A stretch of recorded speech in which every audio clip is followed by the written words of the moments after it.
Miami fans, have we now fully gotten off Lenore Sellers? No, I'm off. I haven't. I'm not off any. I mean, he's still going to get picked by the NFL. If he went in the draft right now with exactly the bad tape he has this year, he's still going top 4 rounds. So to me, if he's good enough for these NFL evaluators, he's good enough to play college football. And, people say Anthony Richardson. First of all, Anthony Richardson is a rapper. The guy is not seen to have a lot of passion for the sport of football, whereas Sellers, everything you hear is the guy's character is like ridiculous. And I mean, to me, if a guy's good enough for the NFL, knowing that like 1%, less than 1% of people make the NFL, I think he's good enough to be in our program if the character's right. So right, I'm not so sure I'd want him as my starting quarterback unless you want to run a specific offense. Which is that's what I've been saying, Steve. It's gonna be altered, and I'm sure he's gonna want to go somewhere that they're gonna prep him for the next level. I mean, he will be an unbelievable threat at the mesh point. He'll put defenders in conflict. Our short yardage run game will almost be unstoppable. But in terms of running a sound, efficient throw game where you're throwing routes at the next level and a lot of the air raid principles, he just misses too many layups in the end of the game, guys. Sean King was beside him. Lenoris, you got to throw the ball. Taking bad sacks, running out of bounds on 4th down. I'm thinking, where's your football IQ? Those are the things, like, I get it. You're going to miss throws. But that last drive, because I was kind of mixed on it, because I understand he brings a lot to the table. That last drive, I said to myself, I'd look somewhere else. I'll say this, though, Steve. Mario and Dawson, if they could turn Ward from an undrafted free agent to a first pick of the draft, he was a late round pick to undrafted. Why did he come? He was late round pick to undrafted. Why did he come back? Why did he come back to school? Then I have in a million years. He was a late round pick to undrafted free agent. Projected. That's why he came back. Okay. Well, he came back to school because day 3, like 4th round, maybe 4th to 5th, late round, 5th, 6th, 7th round, undrafted. Who knows? He came to Miami, helped the soccer. Then Sellers could do the same thing. That's all I'm saying. Petey, keep this in mind. If you go all the way back to the beginning of his college career, Cam Ward and Incarnate Ward, he was an air raid spread quarterback that was a gunslinger, and you knew he had passing instincts and real arm talent. Okay, so even at Washington State, where in his last year there, the Pac-12 was actually really good. I mean, that was a loaded quarterback conference, and they had a team in the college football finals in Washington, led by Michael Penix and DeBoer. That was a very competitive conference, but you saw consistent signs that Cam Ward, if you gave him better weapons outside and better protection. Well, I don't know. He had better weapons outside of Washington State than he had at Miami. He had Kyle Williams. Who's his other receiver? He had Josh Kelly, who went to Texas Tech and had about 1,000 yards, and he had Stripling his first year, who is Dewan Stribley, who was at Oklahoma State. Yeah, but there were more signs that Cam Ward was a natural passer, not just a thrower, because there's a difference. That there were certain throws that you saw with Cam placing it back shoulder. You're like, wow. You're like, whew. What I see is a lot of raw athletic talent and physical traits. I don't know if I see the craft with Lenore Sellers. I'll give you, I give you that. I'm saying. And I give you that 100%. I see that. I just think there's so much to work. Like there is a quarterback that I like. There is a quarterback. Hold on. I know who it is. We're gonna get the whole topic. Just real quick before we get off Sellers. Just talk to an exec. He compared him to Jalen Milroe with a little better passing, which I think is probably a good comp. Similar personalities too. Milroe is one of these like all-American kind of kids. I would take that, but I understand the hesitation, and we're going to get to your guy here. But Stormback U says NFL picks bad quarterbacks all the time. By the way, Stormback U is a great contributor. Yeah, they pick bad NFL quarterbacks. NFL picks bad NFL quarterbacks. If you're in college and a guy's good enough to play in the NFL, even as a backup, and you can't win with him, you're the problem, in my opinion. I'm with you, but Danny, when you have Malware Tony, Upshaw, right, and you have Josh, we want more, and maybe even Loch Ness Trader as your base. I kind of want a guy that's going to get the ball to him a lot. I just remember when Kenny Kelly was overthrowing guys. I know one thing. The wide receivers on that team, they love Commander Ken Dorsey. That's true. Good point. They love Commander Ken. All right, give it to us, Steve. Who's your guy? Think of the color green and think of Mean Joe Green. Those are the hints. Mestamaker. I knew it. This is your guy, Steve. Mestamaker, the touchdown maker. I like him. I'll tell you. So that coach in North Texas, he's a riser. Who I believe found Cam Ward and Mateer. Yeah. I don't know how this guy's not the hottest name in the quarterbacks or the coaching search, especially with kind of if you're the coach, it's a good market because there's a lot of openings, but there's not a lot of coaches available. Like if I am trying to get a coach, this guy got Cam Ward, he got Mateer, Mestamaker, who you mentioned. Not only is he putting up great numbers in North Texas, he is like and I'll let you talk about him more. He's like a physical traits machine. He's big. Yes. He's got an arm. And then the running back, Hawkins, he might be the best running back in the country besides Jeremiah Love as far as talent. He's a freak. So that guy's cooking. But anyways, tell us about Mestamaker. I think he's a guy that has real arm talent and he has plus athleticism. So you can run a little bit of +1. You don't want to overextend him on that. But he's got gunslinger traits that I think in a good way. He will get the ball out quickly. He'll make decisive, accurate throws. And I believe he'll have multiple years of eligibility. Again, I'm just a fan. But when you say, who do you like?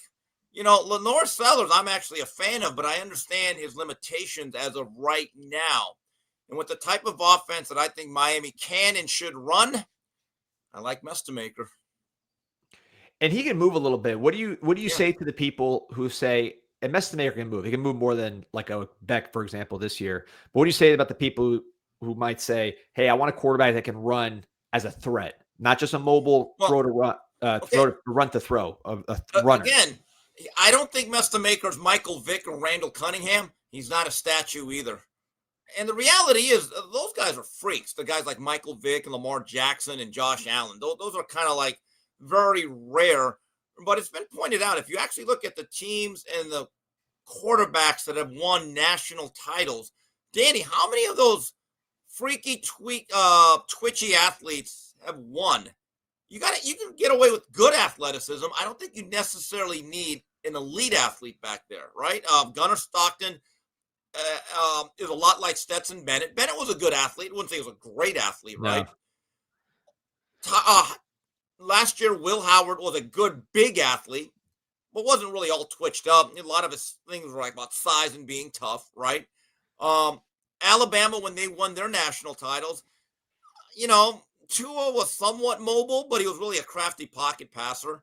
Yeah, it would have been the year that Hurts got them to the championship, and then he got out, and then Tua came in. I guess but he didn't win it. Tebow, Vince Young, Cam Newton. Now Deshaun Watson, I would say, is a plus athlete. Deshaun Watson was a plus athlete, but he did a lot of stuff in the pocket. All I'm saying is at the quarterback position, what I want is functional mobility. Don't have to be Randall Cunningham again. Just have functional mobility, and once in a while, extend a play or a drive with a 6-yard run on 3rd and 3, and I'm good. I want to get your thoughts on all these quarterbacks, Steve, while we're on the topic. We are a tampering podcast. Rock and Rant, appreciate your support. So still have hope for Sellers, but please keep Bailey out of anything other than an after-dinner cocktail. SEC bias is real as his crappy ACC P4 record. I'm a Bailey fan still. I think we kind of overwhelmed their front. Big test against Florida State. I'm going to watch that game very closely on Friday to see how he bounces back. That could be a disqualifying game if he plays poorly again. But where are you at on CJ Bailey? CJ Bailey, I believe, has made strides. Last week was like a nightmare scenario for him because I think he wanted to do well against Miami, and Miami did a great job of driving down his NIL evaluation for next season. But again, it's one game. So the question then becomes, which guy is he? Is he the guy that tore up Georgia Tech or the guy that struggled against Miami? Sometimes, or most of the time, the truth right in the middle. He's a good, solid guy, and I still stand by that. He has a future at the next level. From a school that has produced a lot of NFL quarterbacks in the 21st century. But the question then becomes, did he play himself out of contention for even being considered by Miami? That I do not know. I'm not in the building. But CJ Bailey, by next year, no matter what program he's at, I think he'll be thought about as a top 10 to 15 quarterback in the NCAA. Yeah, I think we're still both on Bailey. I like Mestamaker too, so I can't fight you on that. But I want to get your thoughts on one last quarterback that you would know being out there on the West Coast who generated a lot of headlines this week with the portal talk. And that's Sam Levitt, originally from West Linn, Oregon. Shout out to Oregon. My dad used to wrestle against those guys. Told me he had a girlfriend in West Linn. But West Linn, Oregon, originally from there, goes to Michigan State, transfers to Arizona State, goes to the playoff. Tough year this year, foot injury. Where are you at on Sam Levitt, and what kind of upside do you think he might have in this system? Well, coming into the year, he was considered a top 5 quarterback. I saw him in people think he was a future first-round draft choice. Look, you want a quarterback that can throw accurately and extend plays and have some athleticism. He fits and he checks a lot of boxes. But now, once again, we're getting a quarterback with some physical ailments. Now, I'm not his doctor. I haven't looked at his MRI. What would his availability be? I think one thing's going to be key. I think we want a quarterback this year that can absolutely participate in spring ball. Don't you think? Yeah. I think that. So, again, I don't know exactly what his status is. But if you're Levitt, though, you have a pretty good situation there. Ken Dillingham is a very good offensive coach. Even JB gives him credit as being a good quarterback developer. So as a quarterback, that would be your third year at Arizona State. You've been to the playoffs with them. This year's kind of ruined with the injury.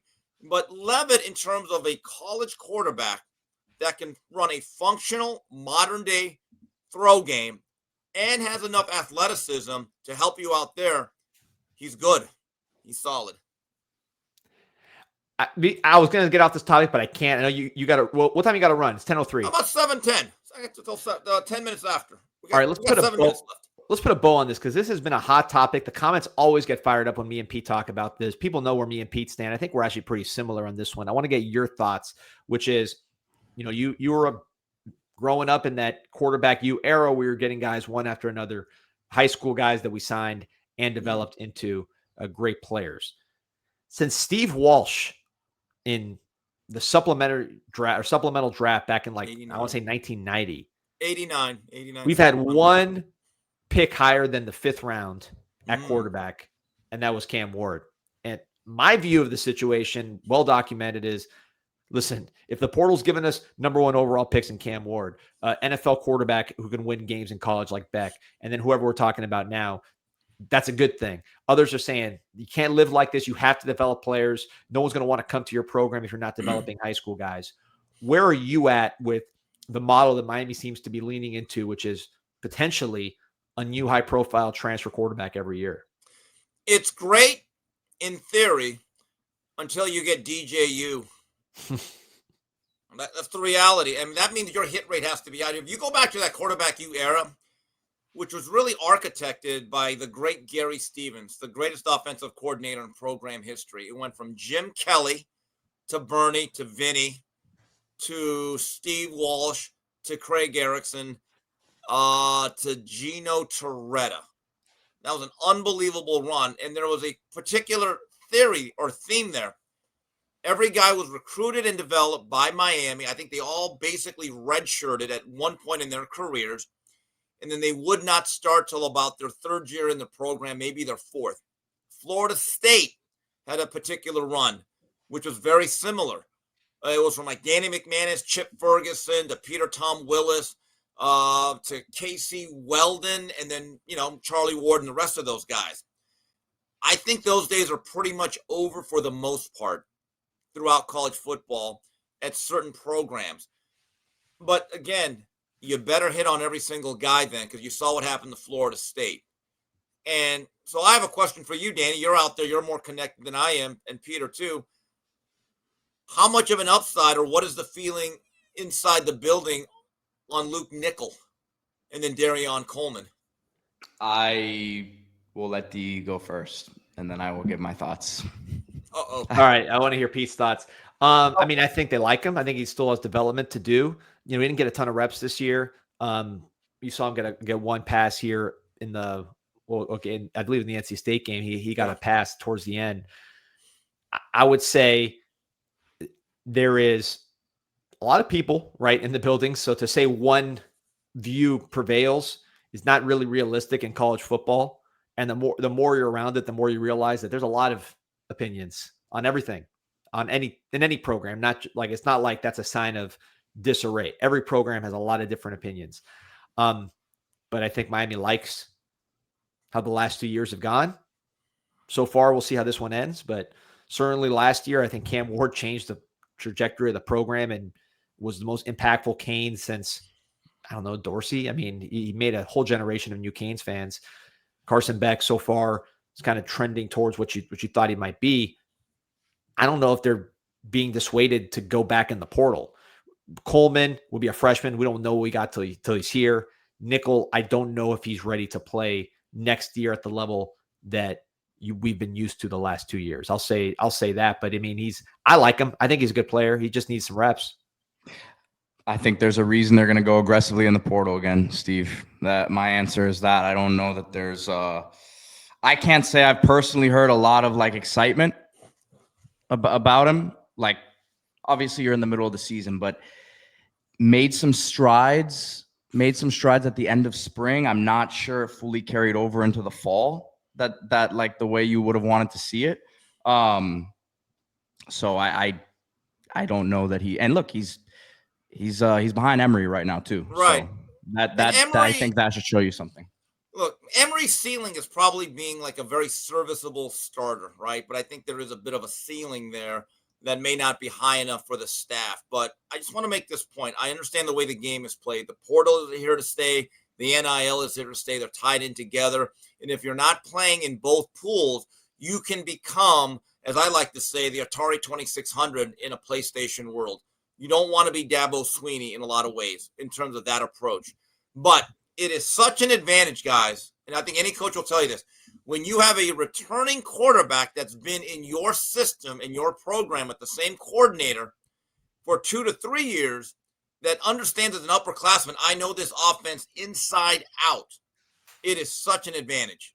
But I get it. It's a new way. It's a new era of college football. I agree with what JoJo says. I think if you go with the sort of rosters Miami's had and you play a non-portal QB, it's one of these guys, you're looking at 6 to 8 wins. That's the reality.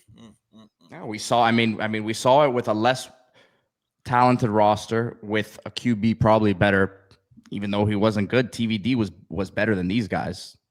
Petey, you know what's going to be interesting? Because I like Darion Coleman. He's a true gunslinger. He's a modern-day spread quarterback, but his size is going to be an issue. He's not really tall, but he's quick. He's twitchy, right? It's not to me what I'm hearing, Steve. It's not the height that they're concerned. It's how much mass can he put on. Okay, that's more what it is to me. With that said, Petey, I think if he is our starting quarterback in a few years, Mario has to be more run and gun and more wide open than ever. I want to see it. Because Darion Coleman, to me, is a quick, twitchy, up-tempo, spread him out, let him throw the ball, let him run around, make sure he gets out of bounds or slides. But that's going to be the quarterback that I find to be the most intriguing because of his profile and his athletic skill set and his arm talent. I'm like, we're going to have to change things for him. And if we do and we've hit on him, that kid can be a very, very exciting player. But again, does he fit what Mario wants? That's my question. It's a fair question, man. It is a fair question. Steve, let everybody know where they can find you. Well, first of all, we want to thank once again Jensen, Sunset Corners, and the Cruz family. And before you go out to anywhere, any type of event, whether it's a football game, baseball game, or a family picnic, make sure you head over there. The address, once again, 8701 72nd Street, a Miami tradition. And guys, you can find me on Twitter at SteveKim323 or on Instagram, Steve Orale Kim, and I'm on the 3 Knockdown Rule with Mario Lopez. Our show came back this week. I'll be on with Coach JB a little later on today, and I'm on Fearless with Jason Whitlock a couple times a week. And, of course, my favorite segment every Thursday with you guys. The best in the business. Steve Kim, appreciate you. Talk to you guys later. Let's go, Canes.